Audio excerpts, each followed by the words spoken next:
Glitch Productions has officially announced that Murder Drones is now on Amazon Prime Video, alongside having a multi-title licensing deal with Amazon Prime, which is great for Glitch Productions and a major loss for the industry of indie animation. As of recently, Amazon has really been pushing to support the indie animation industry as best as they can, with them partnering with Spindlehorse to produce future seasons of the crown jewel turned laughingstock of indie animation, Hell of a Boss, and now Amazon has set their sights on Glitch, which is seen as the trailblazer of the indie animation community for what an independent animation studio can achieve, as they currently hold the title for creating the most popular indie animated series of all time, and were the first to produce a fully realized indie animated series, that being Murder Drones. Now, as a Liam Vickers fan who was the creator of Murder Drones, I think this is fantastic, as having a fully finished animated series on Prime Video is a massive boost in his credibility as a creator, and is an example he can point to secure practically any future roles he wants in his career in animation.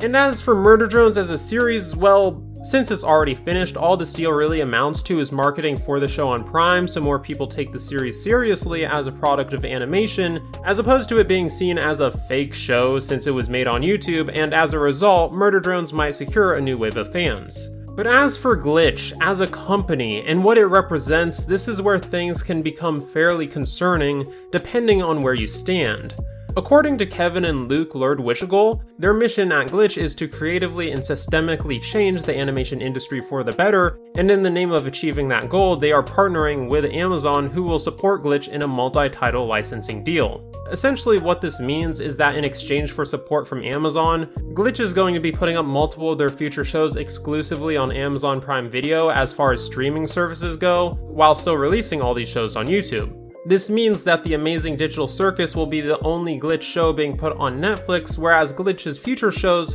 will be put on Prime Video. Now, on the surface level, this may seem like a complete positive, and if you were to ask me, I would say it is, but due to this deal, there is an elephant in the room that needs to be addressed. Glitch Productions is no longer an indie animation studio. I know, this may be hard to accept for Glitch fans, but due to the nature of this agreement, it's true. I feel like so many people sing praise of indie animation just for the sake of fitting in without understanding what it actually means to be an indie project. By definition, Glitch is still an independent company, as they aren't being bought by Amazon. But as is said by Kevin and Luke, Amazon is supporting Glitch, which is public announcement business code for Amazon is assisting and funding Glitch Productions' future shows. In the announcement, as I already pointed out, this is being done in a multi-licensing deal, and what a licensing deal is when one company pays another company for the right to utilize that company's product in some way. In this case, Amazon is paying Glitch to fund their future shows if it means said shows will be put exclusively on Prime Video alongside YouTube.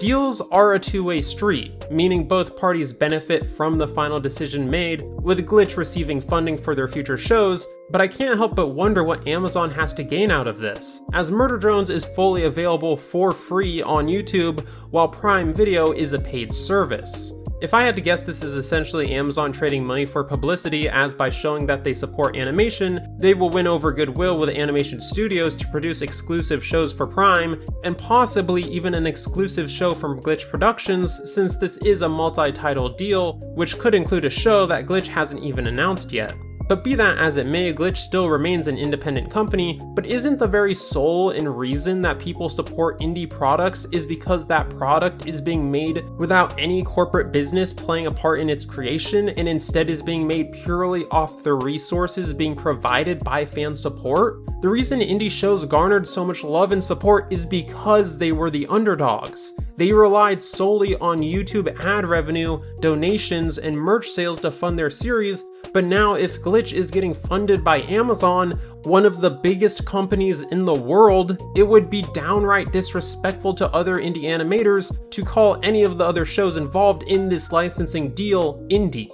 Kevin and Luke may be saying this deal is all being done in the name of supporting indie animation, but if you need Amazon's money to do so, it's no longer an accomplishment for the indie animation industry. It's more like Glitch is a proxy for Amazon's interest in getting a foothold in the animation industry as a whole. No matter how small or lesser known something is, if it is being funded with corporate money, it no longer has the right to be considered an indie product in any way outside of the technical definition, and to say otherwise betrays the reasons why so many people supported indie content in the first place. Now, I'm not saying that Murder Drones is no longer an indie show, as that series was made fully without any of Amazon's support, but from this point onward, Knights of Guinevere and the Gaslight District, if they are a part of this licensing deal, can no longer be considered indie products since they are being built on a financial foundation laid by Amazon. I do want to acknowledge that this isn't all bad, as animation is an expensive art, and based on the fact that the Gaslight District is on track to get less views in its first month than the finale of Murder Drones did, which currently stands as the third most viewed episode of that show, and historically,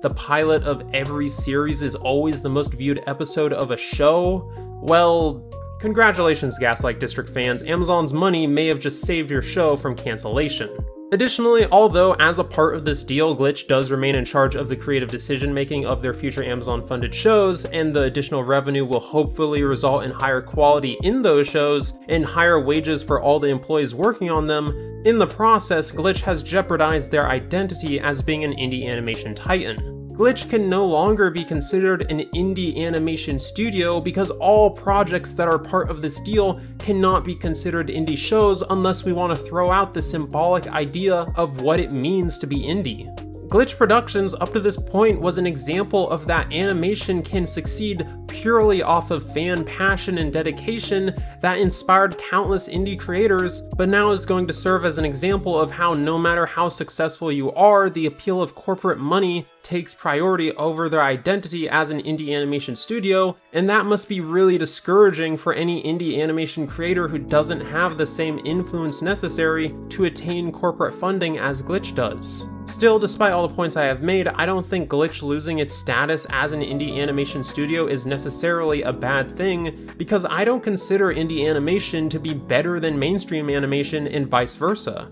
What I care about is if the shows they make are good or not, and although it is true that lack of funds does inspire creativity, at the same time, higher budgets usually result in higher quality, so you can take your pick on what's more important. The Gaslight District, Knights of Guinevere, and arguably The Amazing Digital Circus cannot be considered indie animation shows anymore, along with Glitch no longer being eligible for the title of an indie animation studio, but if that's what is necessary for animation as a medium to be revived, so be it. I don't think Glitch taking this deal makes them a worse company for now, and eventually there will be another indie animation studio who doesn't have resources supplied from Amazon to fund their shows, and for all I know, the cycle will repeat itself, leaving us with more animated shows, more careers for animators, and hopefully, the beginning of the revival of animation, indie or not.